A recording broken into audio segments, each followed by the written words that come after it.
Votre attention s'il vous plaît. Cet élément est en lingala. Contactez-nous pour savoir s'il est aussi disponible en la langue de votre préférence. Veuillez aussi noter qu'il est en audio uniquement, dépourvu de ce fait d'image originaire. À présent, nous vous convions à suivre, depuis christequality.com et évangile-éternel.com, la rubrique Bible mot à mot, ou l'explication prophétique de toute la Bible, livre par livre, chapitre par chapitre, verset par verset, mot à mot. Elle est présentée aujourd'hui par le prophète Jean Bosco Mbombi, ministre de l'Évangile éternel. Vous pouvez retrouver tous les enseignements de l'homme de Dieu, ainsi que ses Bibles mot à mot sur christequality.com ou sur évangile-éternel.com/jbmbombi.html. Les enseignements sont disponibles en texte, en audio, en vidéo et en plusieurs langues. Surtout ne quittez point avant d'avoir souscrit à l'une de nos chaînes YouTube correspondant à votre préférence linguistique. Souscrivez s'il vous plaît. Bonne édification au nom de notre commun Seigneur et Dieu Jésus-Christ. Amen. évangile-éternel.com Enseignement non-stop.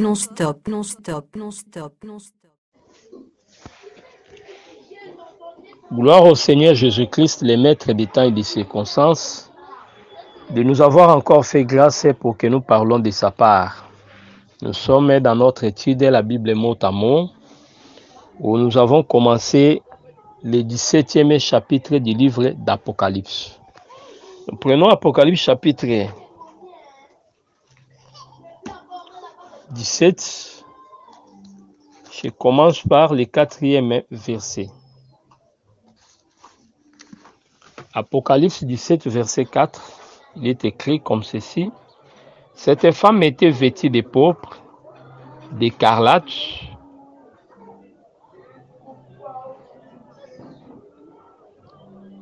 parée d'or, de pierres précieuses et de perles. Elle tenait dans sa main une coupe d'or, remplie d'abominations et des impuretés de sa prostitution. Cette femme dont il est question, nous avons dit, c'est la prostituée. Donc c'est la contrefaçon de l'épouse. Mais lorsqu'il est question d'Apocalypse 12, Apocalypse 21, là, on parle de l'église, la femme de l'agneau. Mais ici, la femme dont il est question, c'est la grande prostituée que nous interprétons comme étant l'église universelle mondaine ou l'église mondiale universelle. C'est cette église, en ce temps-là, selon la prophétie, sera une église écuménique dans laquelle toutes les religions ou les églises seront comptées. Donc, c'est par elle que le monde va aussi s'unir. C'est ce que nous devons retenir. Retenez la logique suivante, que depuis Babylone antique, on a assisté,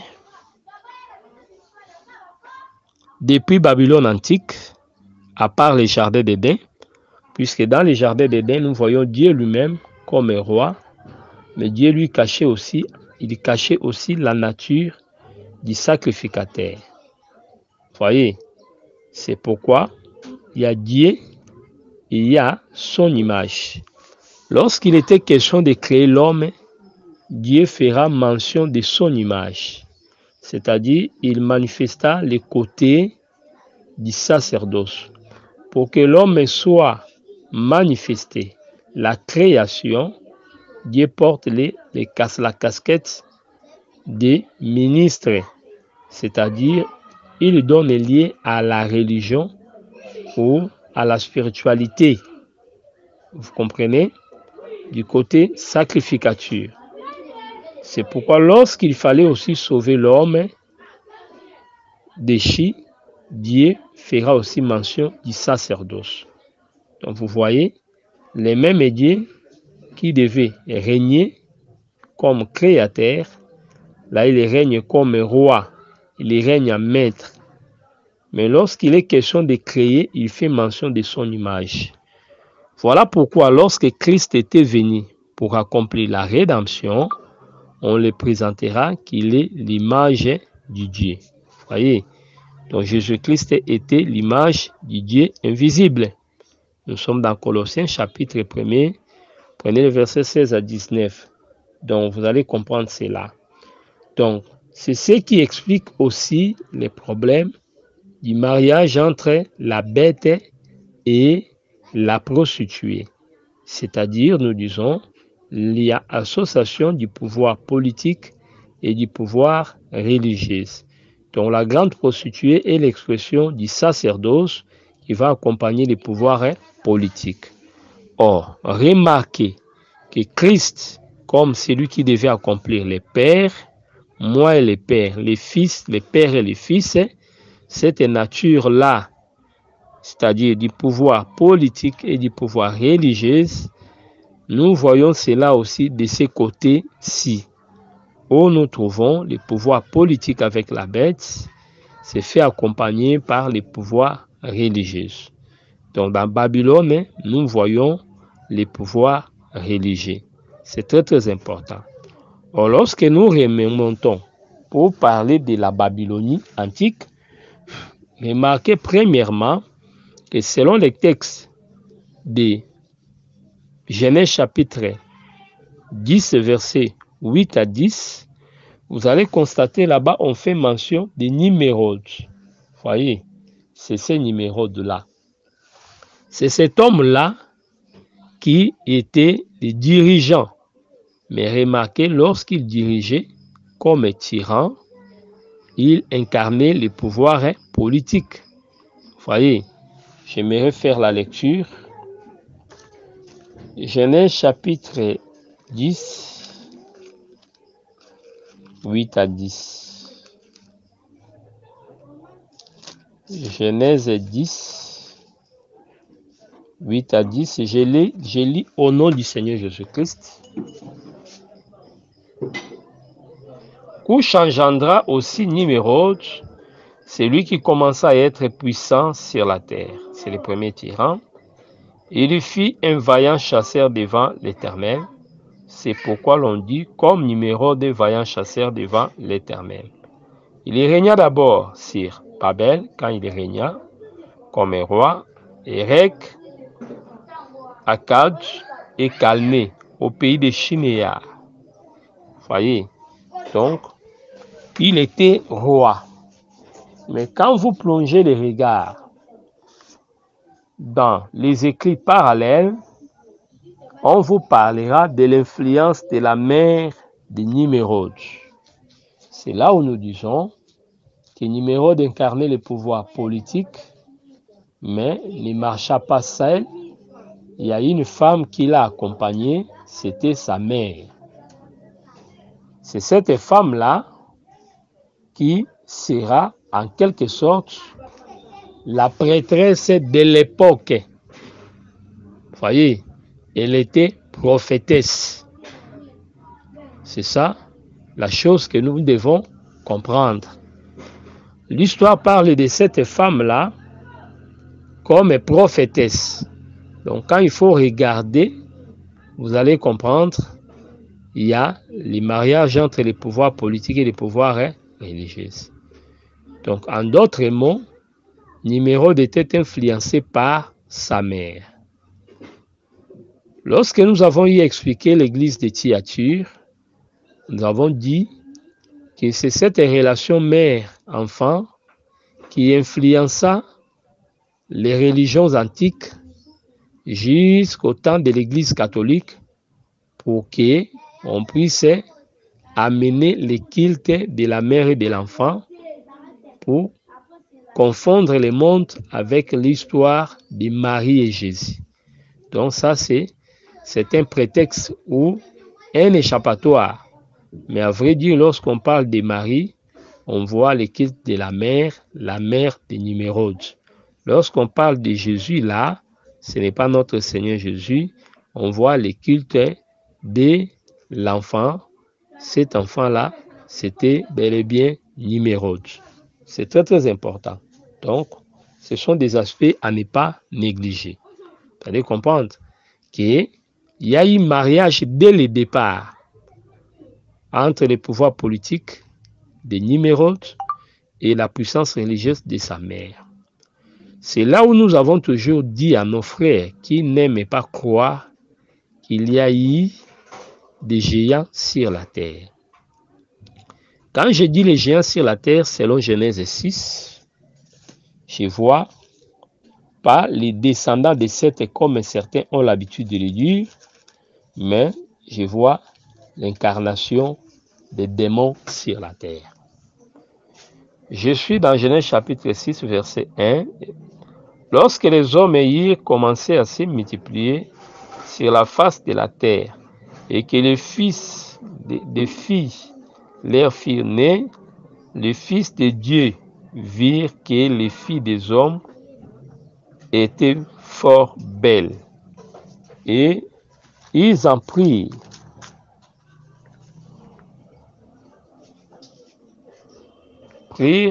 pour femmes parmi toutes celles qu'ils choisirent. Alors l'Éternel dit, mon esprit ne restera pas à toujours dans l'homme, car l'homme n'est que chair, et ses jours seront de 120 ans. 4. Les géants étaient sur la terre en ces temps-là, après que les fils de Dieu firent venir vers les filles des hommes, et que leur eurent donné des enfants. Ce sont des héros qui furent famés dans l'Antiquité. L'Écriture est claire que la terre n'a jamais connu cette époque-là. Mais la terre était bouleversée lorsqu'il y eut la naissance des fils des géants. Vous voyez, lorsqu'il y eut la naissance des fils des anges. S'il faut respecter l'interprétation qui nous dit que les fils de Dieu étaient les fils de Seth, mais les descendants de Seth ont donné naissance depuis longtemps, pourquoi la terre n'était pas troublée? C'est ça la question. Pourquoi on n'a pas parlé des géants? Vous voyez, mais nous sommes dans une situation de mutation. C'est une mutation. Pourquoi cette mutation? C'est puisqu'il y a eu métissage. Il y a eu métissage. Vous comprenez? C'est pourquoi on les appelle les Néphilim, les géants. Vous voyez? C'est lorsque les géants étaient sur la terre que l'Éternel eut le dégoût de la terre. Pourquoi? Puisque la méchanceté et le péché avaient crié. Frère, l'homme est pécheur, retenez ça. Mais le péché est dans la nature de l'homme, dans la chair. Mais ce qui nous pousse à aller au-delà, ce sont des influences démoniaques. C'est ça. Vous avez le mal en vous dans une certaine dose. Mais ce qui active le mal pour que vous posez des actes ignobles qui étonnent, ce ne sont que des démons. Voilà pourquoi nous disons toujours à nos frères qui refusent cette confession, ils auront du mal pour nous expliquer comment est-ce que l'homme est devenu sorcier. Vous aurez du mal pour expliquer ça. Voyez? On ne peut pas vivre comme Dieu si la divinité ne vient pas nous enseigner. C'est ça. Tout ce qu'il y a comme divinité dans l'homme, les divins étaient venus pour nous enseigner la divinité. On a vu les manifestations des anges à Sinaï, Actes chapitre 7. Nous allons lire ces passages-là pour comprendre que c'est le ciel qui dirige la terre. C'est ce que dit aussi la Bible dans les livres de Job. Je prends Job et puis je vais revenir sur Acte 7. Job chapitre 38. On nous explique, on nous parle sur les lois du ciel et leur pouvoir sur la terre. Je lis l'Écriture. Job chapitre 38, verset 31. Connaît-il les lois du ciel? Règle-t-il son pouvoir sur la terre? C'est une question. Nous disons par là que c'est le ciel qui dirige la terre. Il y a des lois du ciel. Il y a des principes célestes qui influencent la terre. Ces principes-là ne proviennent pas de nous. C'est comme la sorcellerie, ils ne proviennent pas de la terre. Mais ce sont des principes imposés par des êtres supérieurs. C'est ça. Donc Dieu créa l'homme pour soumettre l'homme à sa volonté. C'est ça la pensée de Dieu dans les jardins d'Éden. Mais lorsque l'homme a été chassé, lorsqu'il a opté de servir le diable, il était soumis au diable. Voilà pourquoi le diable devait aussi agir pour inculquer l'impiété dans l'homme. Donc, comment est-ce que l'impiété est venue vers nous?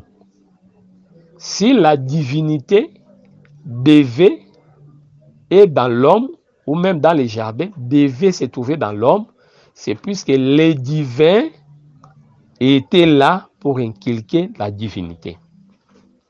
Je prends un passage pour faciliter la compréhension. Je pars dans Acte là, Acte chapitre 7. Acte chapitre 7, nous prenons le verset 35 jusqu'à 37. Nous lisons au nom du Seigneur Jésus-Christ. Acte chapitre 7. Je prends le verset 37. C'est Saint Moïse qui dit aux fils d'Israël, Dieu vous suscitera d'entre vous, d'entre vos frères, un prophète comme moi. 38. C'est lui qui, lors de l'assemblée au désert, étant avec l'ange qui parlait sur la montagne de Sinaï, et avec nos pères, récit des oracles vivants pour nous les donner. Galates chapitre 3, nous voyons que ce qui est divin est passé par l'intermédiaire des anges.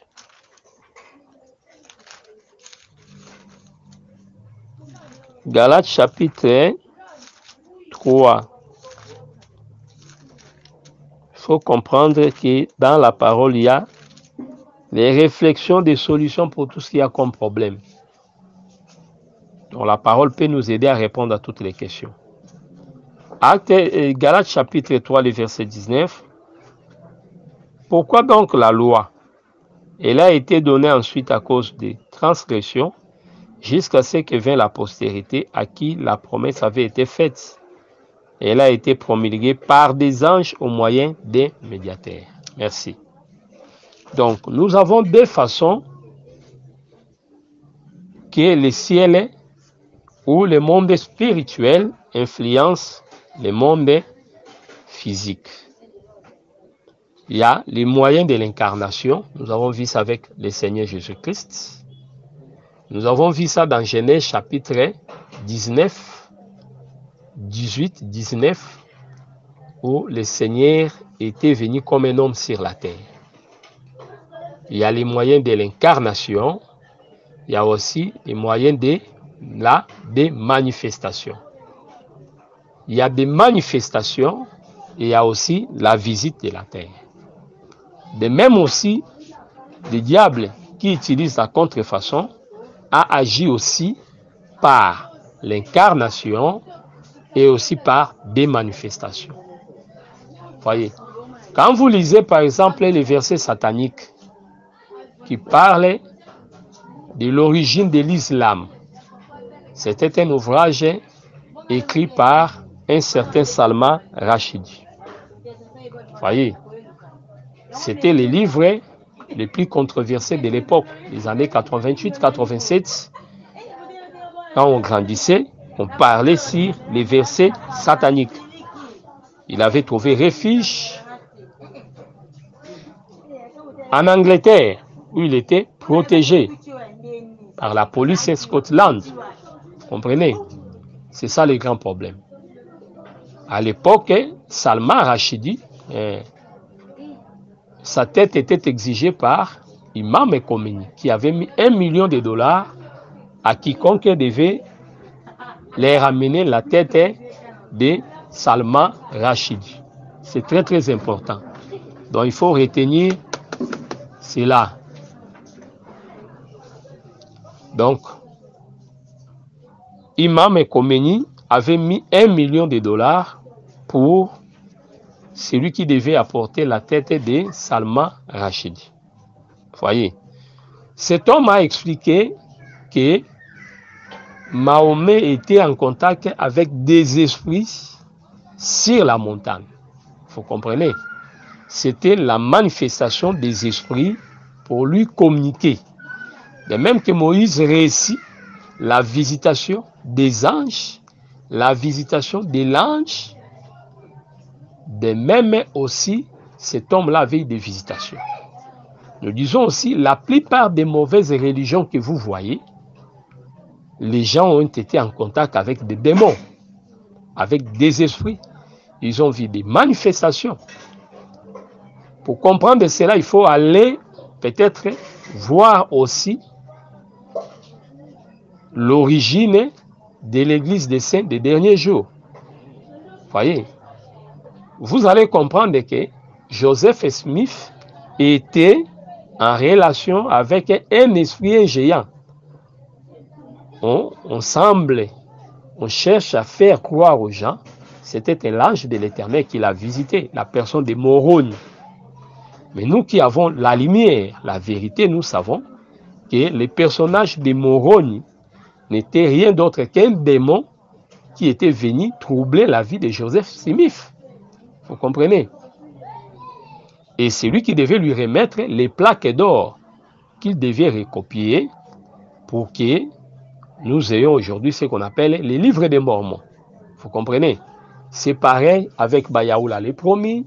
La plupart des prophètes des religions ont été visités par des démons. Par là, qu'est-ce que je voulais dire?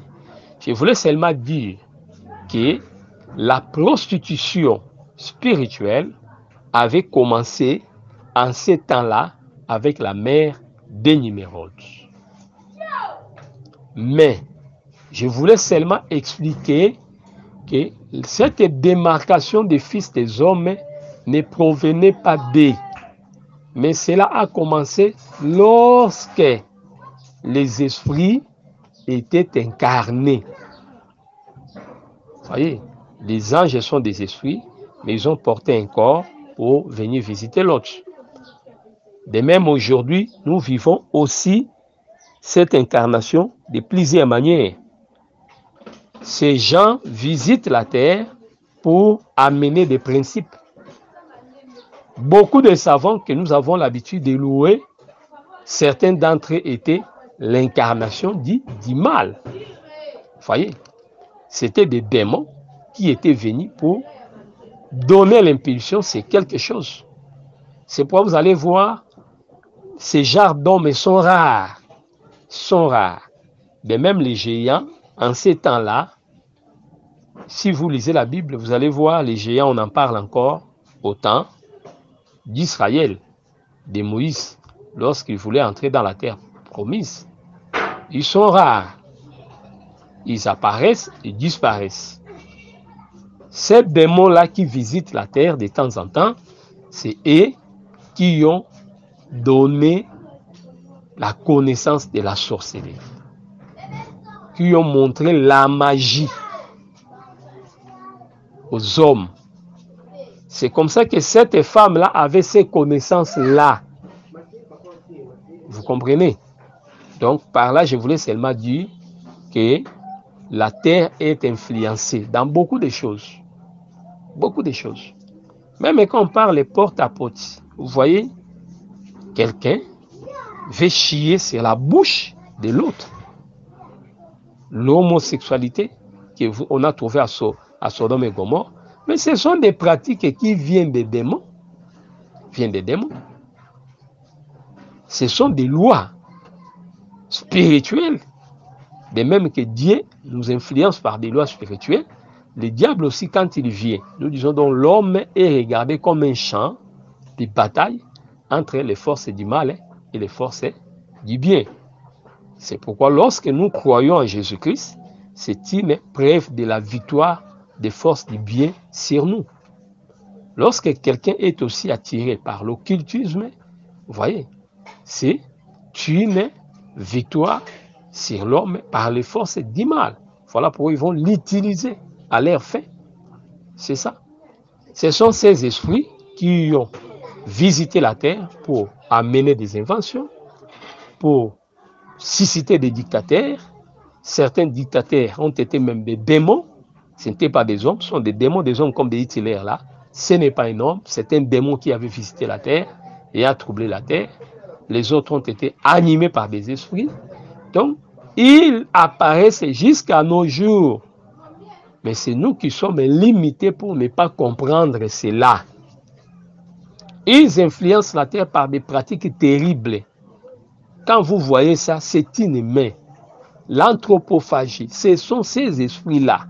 Donc, il y a des choses, quand vous voyez ça, comment un homme peut faire ça? Oui, humainement parlant, malgré la méchanceté. C'est pourquoi vous allez voir, même ceux qui les condamnent ne sont pas parfaits, mais sont des méchants.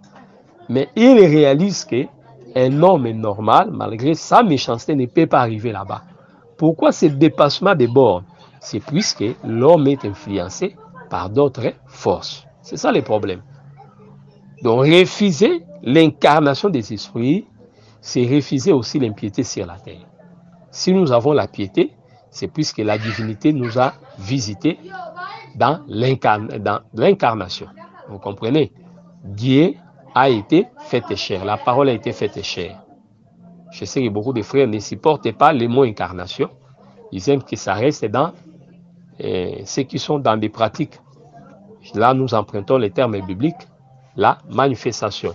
Dieu a été fait chair. La parole a été manifestée en chair.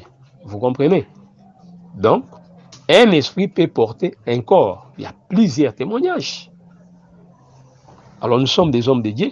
Nous devons être à mesure d'expliquer ce qui se passe sur la terre avec ce qui est dans la Bible. Vous voyez? Sinon, nous aurons du mal. Vous comprenez? C'est comme certains pasteurs refusent la sorcellerie, mais nous avons la sorcellerie en face de nous. Mais il faut ramener ça dans la Bible pour expliquer cela. Donc, c'est très, très important.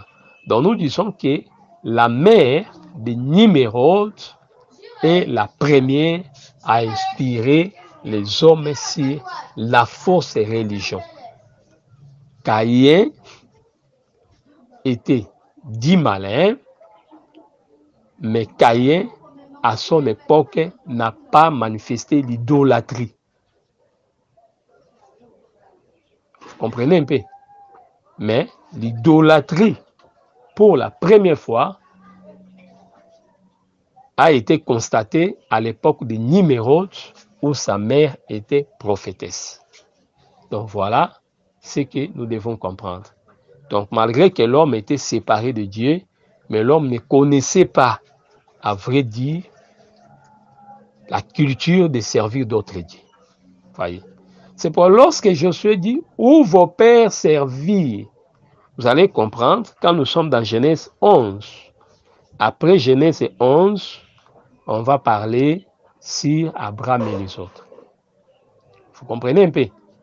Or, c'est l'époque que vécurent les pères Abraham qu'on va parler de l'idolâtrie puisqu'il provenait de la Mésopotamie, c'est-à-dire de Babylone, des Chinéas. Mais cette idolâtrie-là a été provoquée par quoi? Vous voyez, Josué 24 dit « Où vos pères servirent d'autres dieux ». Mais à part ces temps-là, il n'y a pas un temps où on a évoqué les problèmes de servir d'autres dieux. Là, je parle par rapport à la prostitution spirituelle, placer une statue, adorer la statue, adorer le soleil, adorer les objets. L'homme était séparé de Dieu, il était entre les mains du diable, le diable les gérait, mais cette pratique-là n'est pas évoquée. De Genèse 4 jusqu'à Genèse 10. Mais lorsqu'on arrive à Genèse 11, vous allez comprendre qu'au temps de Nimérode, c'est en ces moments-là, la tour, après cela, on parle de l'idolâtrie. Donc nous disons que cela était venu de la mère de Nimérode.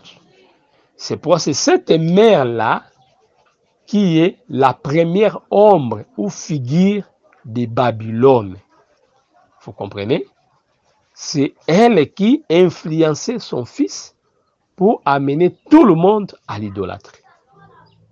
C'est ce que nous devons comprendre. C'est pourquoi même Nimérode était regardé vaillant. Cette vaillance-là était, à vrai dire, péjoratif. On le voyait comme rebelle devant l'Éternel, puisqu'il a entraîné les gens dans l'idolâtrie par sa mère. Vous voyez, c'est très très important. C'est pourquoi lorsque nous voyons Babylone aujourd'hui, nous voyons les pouvoirs religieux qui s'imposent en s'appuyant sur les pouvoirs politiques. C'est ça l'expression de la prostituée sur la bête. C'est ça aussi Jézabel, la femme d'Akab. Cette femme amena l'idolâtrie, mais vous allez remarquer, elle s'était appuyée sur le pouvoir politique, c'est-à-dire le pouvoir d'Akab. Donc ces mariages-là, Nimérode et sa mère, Akab et Jézabel sa femme, c'est ça que nous trouvons ici, la prostituée assise sur la bête. Voilà ce que nous devons comprendre. Alors, nous revenons dans notre contexte pour expliquer ce que nous sommes en train, ce que nous avons lu. Cette femme était vêtue de pourpre et d'écarlate. Lorsqu'on parle la femme vêtue de pourpre, la pourpre parle de la royauté. C'est-à-dire cette femme régnait. Pour comprendre cela, il faut voir les pouvoirs politiques au Moyen-Âge. Il y avait des rois, mais l'Église catholique régnait en même temps. Quand la femme est portée par la bête, cela signifie qu'elle régnait, qu'elle avait les mots à dire, qu'elle s'élevait comme une femme qui décidait. Voyez, c'est ça l'expression de pourpre. Quand nous prenons Juge 8, 26, nous voyons que les vêtements des rois étaient de pourpre. Et Jésus, les jours où on devait les condamner, nous voyons qu'on l'avait vêtu de pourpre. Vous comprenez? Donc, les rois lui avaient donné céder les pourpres. Vous voyez, lorsqu'il était en face d'Hérode, voyez, et les soldats les giflaient. On lui disait roi des Juifs. Vous voyez pourquoi? Lorsqu'on disait roi des Juifs, c'est à cause du pourpre qu'on lui avait fait vêtir. Donc Hérode, en quelque sorte, lui avait donné son pouvoir. Pour Hérode, c'était une manière de s'amuser de Jésus, mais sur le plan spirituel, Hérode prophétisait que Jésus était roi. C'est ça. Donc c'est que son père avait créé dans Matthieu chapitre 2, le Fils remit les pouvoirs sans pourtant les comprendre. Puisque lorsque Hérode cherchait à tuer Jésus, dans Matthieu chapitre 2, il craignait, il savait que le nouveau roi était le symbole de la fin de son pouvoir. Vous comprenez? C'est ça la pensée. Comme il ne voulait pas la fin de son règne, il devait se débarrasser de l'enfant. Voyez. Mais le fils, en son temps, il va prendre les pourpres et donner à Jésus. Ce que le père n'a pas fait, le fils l'a fait. c'est qu'à vrai dire, Jésus était le roi, le véritable roi des Juifs, et non Hérode. Vous comprenez? Donc il était venu revendiquer. C'est pour les problèmes des vêtements.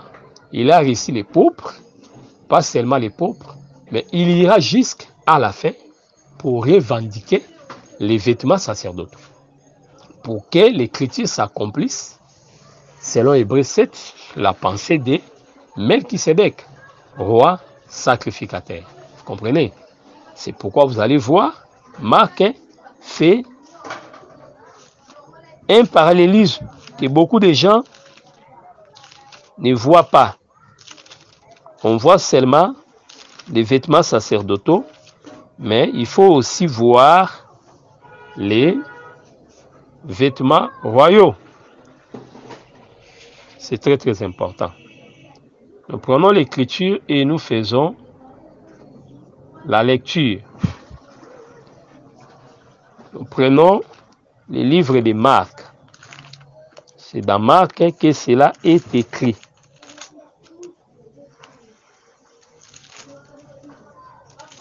Marc chapitre 15. Marc chapitre 15.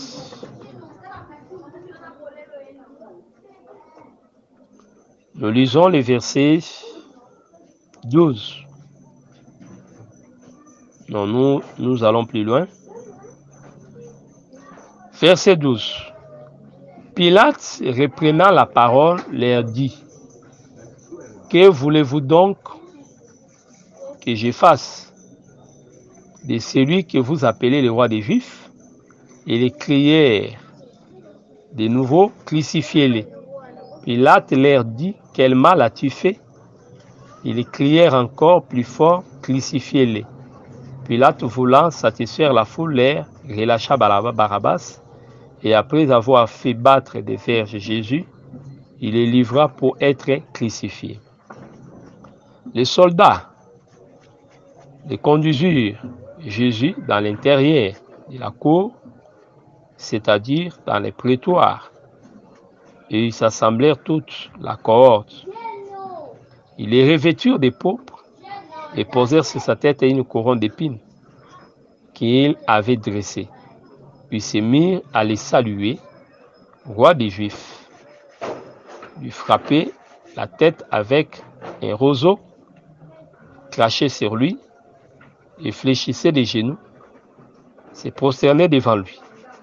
Voyez, donc j'avais parlé d'Hérode, il n'est pas question d'Hérode, il est question de Pilate. Donc, lorsque Jésus-Christ porta premièrement la pourpre, c'était la revendication du pouvoir politique. Mais lorsqu'on arrive dans Marc 16, il va revendiquer les vêtements sacerdotaux, nous voyons l'autre déchirer ses vêtements. En d'autres mots, ça montrait qu'il n'était pas digne. Il mettait fin à son sacerdoce. En d'autres mots, il en quelque sorte reconnaissait que Jésus était le nouveau sacrificateur, puisque Jésus lui avait dit que désormais vous allez voir le Fils à la droite. Or que le Fils à la droite, c'est-à-dire le Fils est intercesseur. Or, celui qui intercède pour les péchés du peuple, c'est le souverain sacrificateur. C'est très très important. Donc nous voyons là les pouvoirs politiques et religieux récupérés dans la personne de Jésus-Christ. C'est très très important. Alors, c'est pour nous disons que le pourpre chez la femme, c'est l'expression de son règne. C'est une femme qui règne. C'est ça. Son règne est manifesté lorsqu'on lui donna les pouvoirs. On les ranima. C'est à ce moment-là qu'elle porte les pourpres. Vous comprenez? Donc, dans le Moyen-Âge, elle avait porté les pourpres. Mais lorsque l'Église a connu des périodes de faiblesse, en d'autres mots, c'est comme si les pourpres n'étaient plus là. L'Église ne régnait pas. Mais il faut que la bête qui monte de la terre puisse l'aider puisse venir l'aider pour que nous ayons maintenant l'image de la bête qui parle. Voyez, en ce moment-là, nous disons que la prostituée peut maintenant parler, c'est-à-dire il a porté les pauvres. Nous voyons l'écarlate. L'écarlate, c'est le rouge du sang. C'est pour exprimer seulement que c'est une femme meurtrière.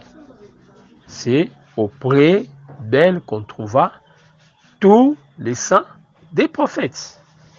Vous comprenez?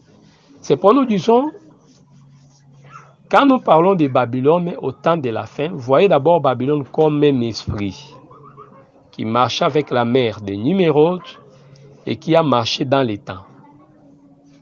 Par exemple, lorsque les pharisiens tourmentaient l'Église, nous avons vu la mère d'Étienne et les saints étaient persécutés. C'est-à-dire, en ce temps-là, même quand l'Église catholique n'était pas là, voyez cet esprit-là. Donc, le judaïsme incarnait Babylone. Lorsque la femme des gens, du roi Hérode demandait la tête de Jean-Baptiste, l'esprit qui l'animait, c'était l'esprit de Babylone. Vous voyez? C'est pourquoi il faut faire attention. Ne voyez pas seulement Babylone, mais même nous, lorsque nous réclamons le sang de notre frère, lorsque nous sommes à la base de la mort d'un ministre de Dieu, d'un prophète de Dieu, c'est-à-dire l'esprit qui nous anime, c'est l'esprit du cheval roux, c'est l'esprit de Babylone aussi. Vous voyez, c'est très très important. C'est pour les catholiques qui tuaient les gens à cause de la vérité, manifestaient l'esprit de Babylone. Mais les protestants qui étaient aussi venus, qui commençaient à tuer ceux qui ne voulaient pas croire comme eux, vous voyez, c'était aussi l'esprit de Babylone.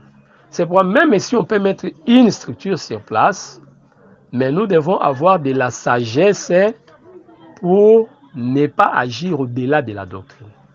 Lorsqu'un frère ne refusera de confesser comme nous, comment nous allons procéder?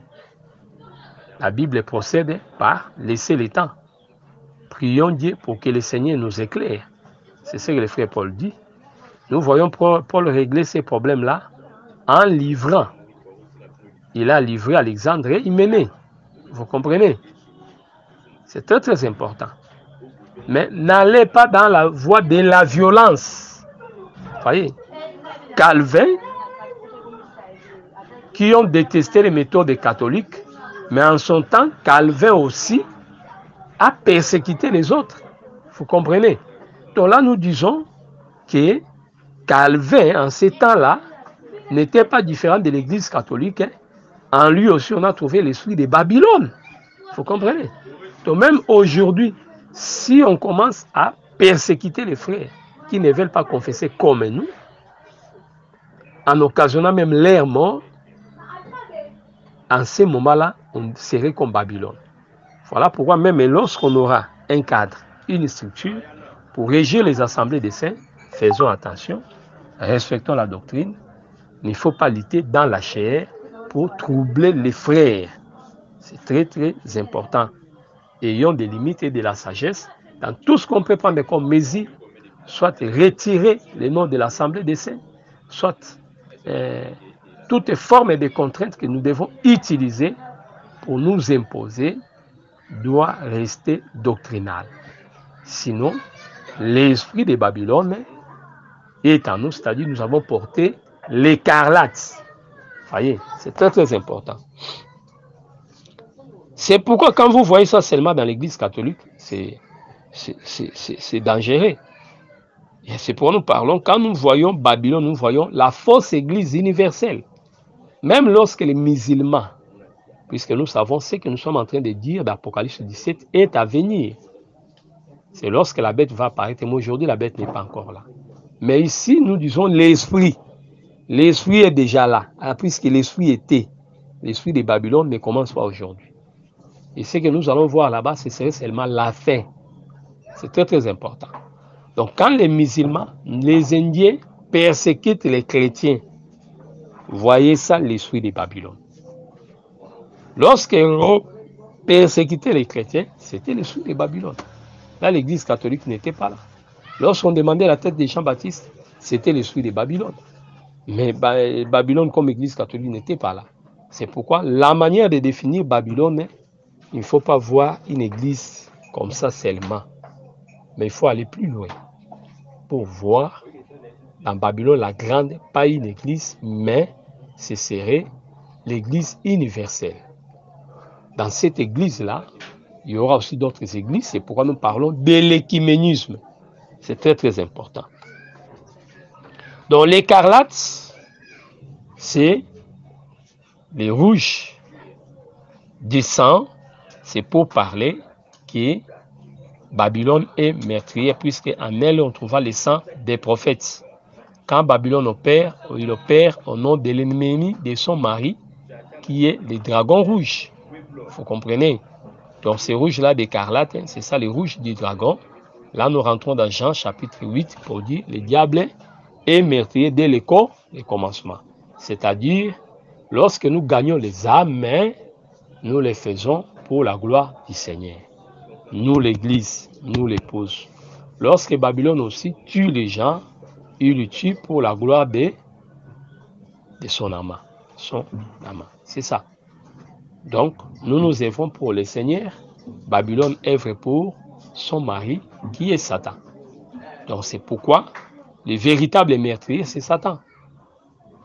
Donc, quand Babylone agit, c'est-à-dire, et Babylone explique seulement qu'elle est l'épouse de Satan. C'est ça la compréhension. Alors, les pierres précieuses, on a trouvé des pierres précieuses aussi dans le thorax d'Aaron. Les pierres précieuses, le peuple l'ont donné dans Exode 25.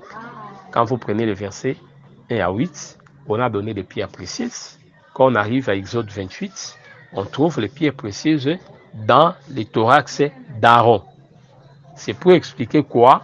Les richesses. Là, Aaron était une terre qui contenait les pierres, puisque ces pierres, les valeurs, les diamants et les autres, sont extraits de la terre. Donc, Aaron était la terre qui portait. C'était des richesses. Donc, c'est comme Paul dit, ces trésors, nous les portons dans des vases de terre. Vases de terre avec richesse. Aaron, vase de terre avec des richesses. Vous comprenez? Donc, les pierres précieuses sont des richesses. Donc, de même aussi, nous trouvons dans Babylone les pierres précieuses. Donc, ça explique ces richesses. Mais à la différence seulement, lorsque nous parlons des richesses de notre côté, du côté de l'Église, les richesses sont spirituelles. Vous voyez, c'est la connaissance que nous avons. C'est ça la richesse. Mais lorsque nous allons du côté de Babylone, la richesse dont il est question est physique. C'est lorsque nous allons toucher Babylone, Apocalypse 18, vous allez comprendre que les marchands dont il est question, ce n'est pas seulement les prédicateurs, mais les marchands, ce sont aussi les marchands de la terre, les rois de la terre. Vous comprenez? Donc, Babylone est riche. L'Église catholique comme Babylone est riche. Vous voyez, Vatican a une histoire commune avec les colonisateurs. Donc, à tout moment, que ces puissances s'enrichissaient, et aussi, Babylone aussi s'enrichissait. Vous voyez, c'est très très important. C'est pourquoi lorsque ces rois-là prenaient des richesses, ils allaient vendre ça où? À part les richesses qui étaient transformées. Mais ils savent qu'il y a un acheteur là-bas qui en a besoin. Vous voyez, c'est très très important. Donc, il faut comprendre que ces richesses-là n'est pas spirituelles. L'or dont il est question parle de sa gloire. C'est l'or qui est aussi physique. Il faut voir ça dans les coupes, les calices. Donc, c'est sa gloire. C'est cette gloire qui se manifeste aussi dans ces bâtiments et dans ces ustensiles. Donc, c'est très très important. Donc, il ne faut pas dire, on a trouvé l'or ici, chez Babylone, voilà pourquoi on ne doit pas porter l'or. Non. Si les croyants ne portent pas l'or, c'est par rapport aux divinités anciennes. L'or incarné des divinités, dans les statuettes, dans les médailles, c'est dans ce sens-là qu'on disait fouiller l'idolâtrie. Mais l'or en soi n'a pas de problème avec nous. Voilà pourquoi parfois les gens ne portent pas l'or dans comme anneau, mais ils ont l'or dans des boutons sans le savoir. Ils ont peut-être une petite chaînette à côté de la veste là en or. Donc, en fait, ne diabolisez pas l'or, puisque l'or est créé par Dieu. Aucune fois Dieu a diabolisé l'or. Même lorsqu'on dit jette ton or, Job 22, 24, on dit le Tout-Puissant sera ton or. Donc Dieu continue à se représenter dans ces métals-là. Donc Dieu n'a jamais rejeté l'or. Mais au contraire, l'enseignement biblique, l'enseignement des apôtres, réfutait les faux dieux. C'est pourquoi Jean dira, petits enfants, fuyez l'idolâtre.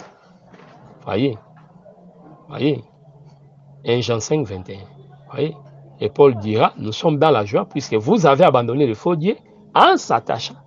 Les faux dieux étaient les téraphimes, les dieux à qui l'on sacrifiait la nourriture, les viandes sacrifiées aux idoles. Aujourd'hui, quand on dit viande sacrifiée aux idoles, ça perd l'essence dans nos milieux actuels. Mais en ce temps-là, il y avait les idoles, les dieux des familles. Voyez, qu'on devait présenter d'abord les repas et puis on donne au peuple. Vous comprenez? Donc, la manière dont on parle sur les anneaux, toutes ces histoires-là, aujourd'hui, c'est hors contexte.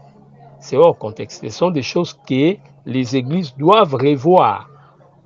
On refuse l'or puisqu'on a trouvé l'or chez Babylone. Non, ça, ce n'est pas un bon argument. Mais l'or était dans les pendants, dans des chaînettes. Et aujourd'hui, vous voyez un joueur jouer. Après, avant de jouer, il est en train de baiser la bague là. C'est une divinité. Il marque le but, il baise la chaînette. Vous voyez, c'est son Dieu qu'il vénère. Vous comprenez? C'est pourquoi la Silamite aussi porta les bien-aimés dans son cou. Vous voyez? Donc il était question de l'idolâtrie. Si on a refusé l'or, question de l'idolâtrie. Donc voilà pourquoi il faut remettre les choses dans son contexte pour que nous ne tombons pas dans des débats stériles. Débats stériles. Donc vous prenez les choses d'une manière brute. Paul l'a dit. Oui, Paul l'a dit, mais les contextes étaient lesquels? C'est très très important. Lorsque les contextes ne cadrent pas, donc ce que nous sommes en train de dire là, ce n'est pas la parole de Dieu. Donc voilà ce que nous devons comprendre comme étant les prédicateurs de l'évangile. Paul a dit, oui, mais qu'est-ce que Paul voulait dire? Il était dans quel contexte? C'est très très important. Vous allez en commençant par Actes des Apôtres, lorsqu'il a été combattu par les orfèvres, vous allez comprendre que les problèmes de l'or, c'était les problèmes de la divinité. C'était très important. Là, ce n'était qu'une interpellation pour amener les hommes de Dieu à réfléchir, pousser encore notre réflexion plus loin, puisqu'au milieu de nous, ces débats persistent, les ports des anneaux et consorts. Donc voilà un peu ce que nous voulons dire par là. Donc, nous prenons le verset 5, dans le verset 4 toujours. Elle tenait dans sa main une coupe. Donc je disais, l'or c'est la gloire, les pierres précieuses et les perles représentent sa richesse, qui est avant tout physique. Cette femme était vêtue de pourpre, d'écarlate. Je continue.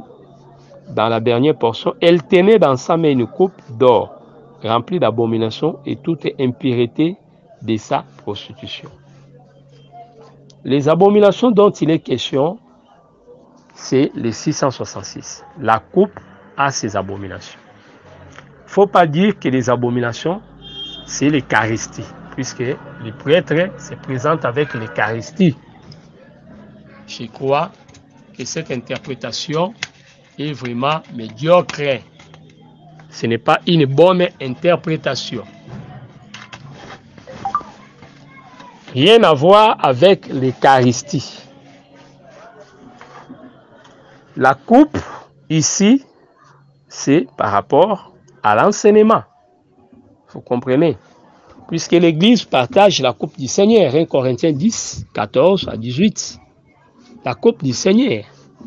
Mais lorsque la femme présente la coupe, c'est la coupe qui permet à l'humanité d'être en contact avec les démons.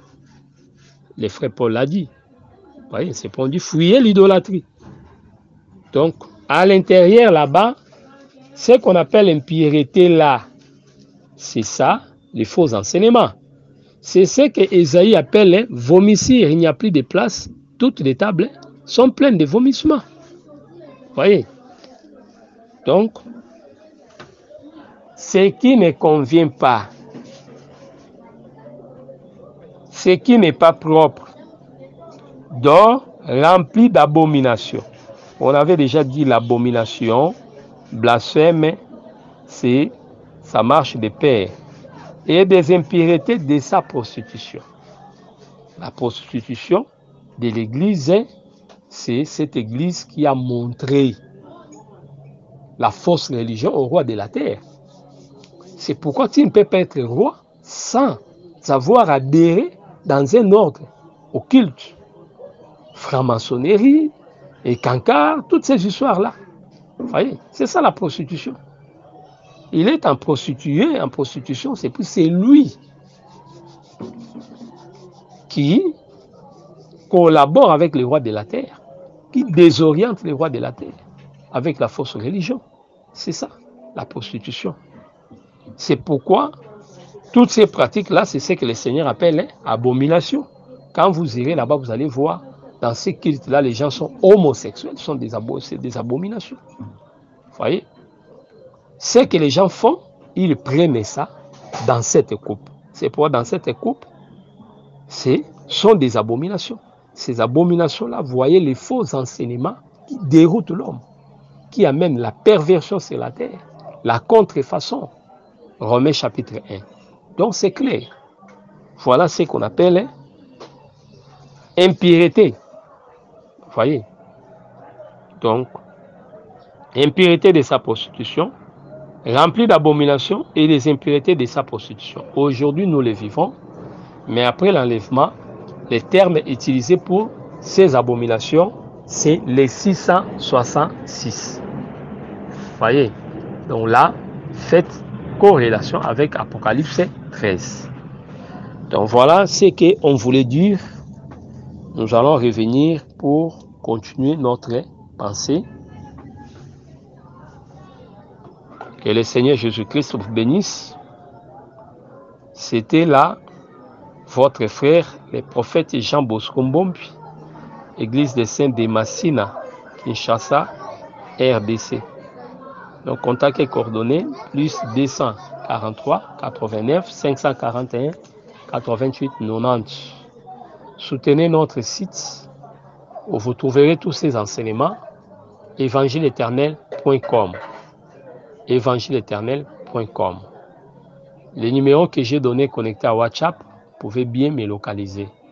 Que le Seigneur Jésus-Christ vous bénisse. Merci d'avoir suivi ce message et que Jésus-Christ vous bénisse.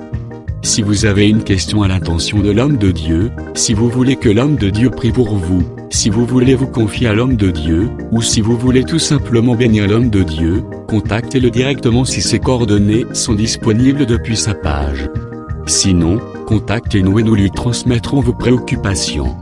N'oubliez pas de faire un tour à notre page évangélisation pour voir en quoi vous pouvez vous rendre utile à Christ par cette œuvre. Que Dieu vous bénisse tous.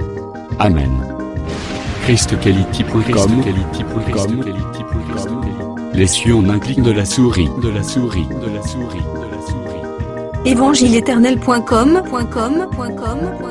Le site de l'Évangile éternel. ChristQuality Fondation, équilibrer la manne ramassée dans le désert de sorte que chacun ait un email.